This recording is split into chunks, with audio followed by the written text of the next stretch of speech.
ஷேய் விஷ்ணு பிரமா 2 பேர் நாங்கள் நின்று இந்த கணக்கை போடுதோம். என்ன கணக்கு? கோர்ட்டில் பூரா மக்கள் பூரா தவியோன்னு தவிக்கான் வந்து யமதர்ம கணக்கு என்கிட்ட கொடுக்கான். என்னப்பா இது ஒரு விளையாட்டு, பந்தாட்ட விளையாட்டுங்கிற விளையாட்டு. பேப்பரை வாங்கி பேப்பர்கள் விளையாட்டு அப்படியே ஒரு காலம் கழிப்பாக போகுதப்பா.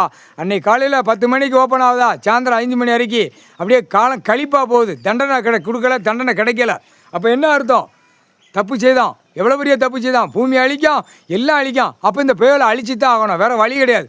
அதுக்கு தான் நாங்களே ஈஸ்வரனே பரமேஸ்வரனே அழிச்சு விடாண்ணா அப்படிங்கிற கணக்கு இப்போ நாங்களே கேட்கோம். நான் என்றைக்குமே நாங்கள் விஸ்வபரமாக கேட்க மாட்டோம். நல்லா கேட்டுக்கோ. கோர்ட்டில் டெல்லி டு தமிழ்நாடு டெல்லி ஊடாலப்பட்ட மாநிலம் என்ன கணக்கு போடுதான்னு தெரியுமா? எங்கள் அண்ணன் ஈஸ்வரன் அதான் டெல்லியிலேருந்து தமிழ்நாடு வரைக்கும் பிடிக்கும் எல்லா நீதிமன்றத்தையும். தப்பு செய்யக்கூடாது, தப்புக்கு தண்டனை வாங்கிட்டு போ அப்படின்னு நீதிமான் போட்ட கணக்கு.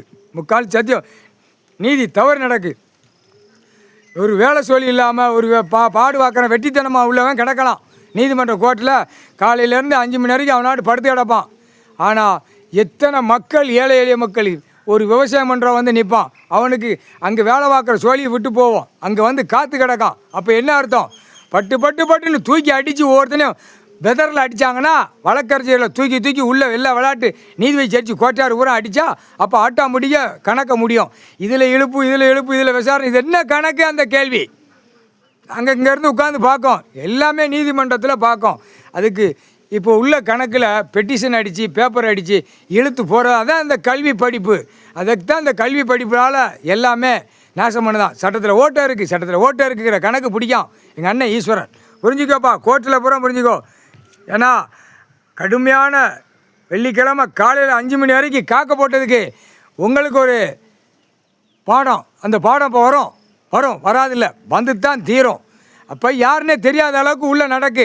சிலிவுத்தூர் தெற்கு பாளையம் ராஜபாளையமும் சிலிவுத்தூரும் நீதிமன்ற கோர்ட்டு கைலாசத்தில் உட்காந்துருக்காரு. அந்த கணக்கு வழக்கு வந்தால் டக்குன்னு என்னென்னு பார்க்கணும். ஏன்னா உள்ளே பூரா சாமி எல்லாம் உட்காந்துருக்கு, கடவுள் பூரா சுற்றி சாமி உட்காந்துட்டு இருக்கு. இவன் ஒத்தையில் போகிறான், எல்லாமே கணக்கு வழக்கு பார்த்துக்கிட்டு இருக்கான். எல்லாமே ஆடு மாடு எல்லாம் பறவைகள் பூரா உள்ளே கிடக்கு. அதுகளுக்கு சாப்பாடு எப்படிப்பா கொடுக்க முடியும்?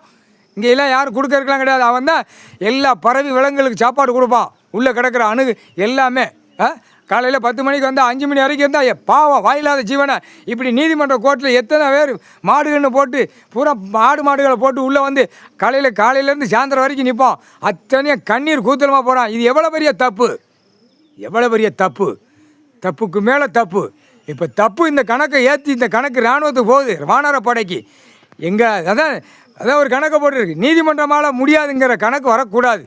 கடவுள் அடித்து நொறுக்கி விட்டு தான் உள்ளே இராணுவம் வரும்னு தான் பார்க்கேன். எல்லாம் நிலநடுக்கம், பூகம்பம் வெடிக்கும், அதுக்கப்புறம் தான் இராணுவம் உள்ளே வருவான். முக்கால் சத்தியம் சொல்ல முடியாது, எந்த நேரம் எந்த நிமிஷம் சொல்ல முடியாது. டெல்லி சொல்லி முடிஞ்சோம்டா. டெல்லியில் ஆட்டாதான் தமிழ்நாடு, சென்னை, மெட்ராஸு சொல்லி முடிஞ்சோம். கத்தம் முக்கால்